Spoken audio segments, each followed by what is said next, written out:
Hi, I'm Nikki Novak, and I'm really excited to interview my guest, Chris Jericho, today. You excited, Chris?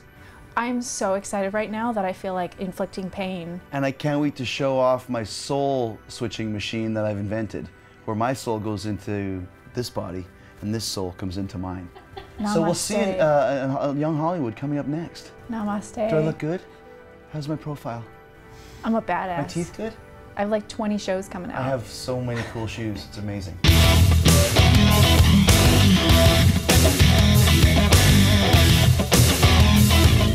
Hi, Chris Jericho. Hi, Nikki Novak. Thanks for coming back. I'm so excited to be back. You know, the first time I came here, I couldn't understand what this was all about. I thought it was like a weird cult, like you open the door and there's this like studio in here. And now when I came in today, I made myself at home. I brought a suitcase and everything. So since the last time you were here, I've been following you on Twitter. You're the busiest man. It's always like, okay, now I'm in Australia. Now I'm here, now I'm there. It's you have weird. So much, isn't that weird? First of all, it's funny, like the only way you're really friends with someone nowadays is if you follow each other on Twitter. Yeah. You know, it's like if I was on Twitter and you were on it and we weren't following each other, there's always a little bit of an underlying tension there. Okay, this is what you do, this thing where they follow you and you look to see how often they tweet. You don't really want to follow them. Yeah. And they have like 20,000 tweets and you're like, I'm going to have to look at their feed all day long. And you don't want to insult them by unfollowing them. But if you do unfollow them, then it's a big problem. So Robot Combat League. Let's talk about that first. You know what's funny? It's hard to say I said that all the time. Robot Combat League. I kept saying it. Robot Combat League.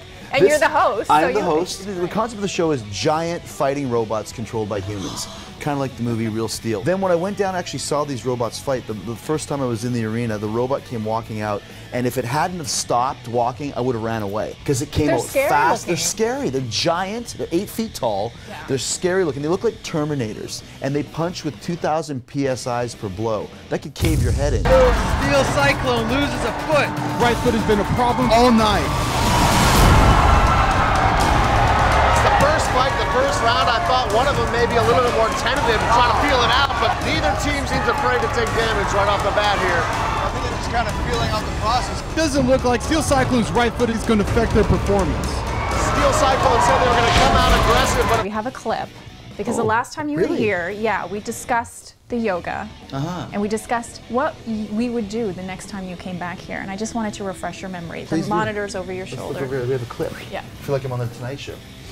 Do you have any like backstage rituals? I used to do a lot of stretching before, but now since I do yoga all the time, I don't even do stretching. Yes, tell us about that. A friend of mine turned me on to this yoga he invented called DDP Yoga. His name is DDP, Damon Dallas Page, ex-wrestler. Someday I'll come back in my light-up jacket and my lace, and I will do yoga poses. And your leg will be behind you. I didn't bring lace either. However, and then that sleeveless shirt, what was I thinking? Oh. I have been working on my yoga. Oh, you have? And I have a few poses to show you. Okay. And I would love it if you would possibly show me a few of yours as well. Possibly, you're so Canadian. Yeah. I said I'm being before. polite. Yes, I would. Yeah, let's. You cool with that? All right, do let's do it. Okay, Chris, you're a man of your word. Wow, the table just magically disappeared, by the way. Okay. First one, I think it's called tree pose. Why am I giggling? Is this tree pose? You tell me. That kind of looks like an Indian thing, like an 8 arms to hold you type pose. Okay. You start in this position here, and then you put your legs on the ground and your heels on the ground and kind of push back like a dog would stretch. You're doing really good actually like that, right? Really? I feel like I'm really tight. Cat arch is when you put your back arched like that. So glad you're not shooting me from the side. Arch your back as cat lift. Oh, okay. Oh, right? That's like scared cat. Oh, scared cat? Go up into down dog like we just did, boom. Okay. Then you would pounce into position like this, and then you kind of go out like this and you put your hands this way and you go down like that. This could be like one of your rocker moves too. It is, actually feels good, I'm really tight. If you go this way, in like kind of I don't remember, I don't know the names of them. Go online and look it up yourself. You lazy bastards.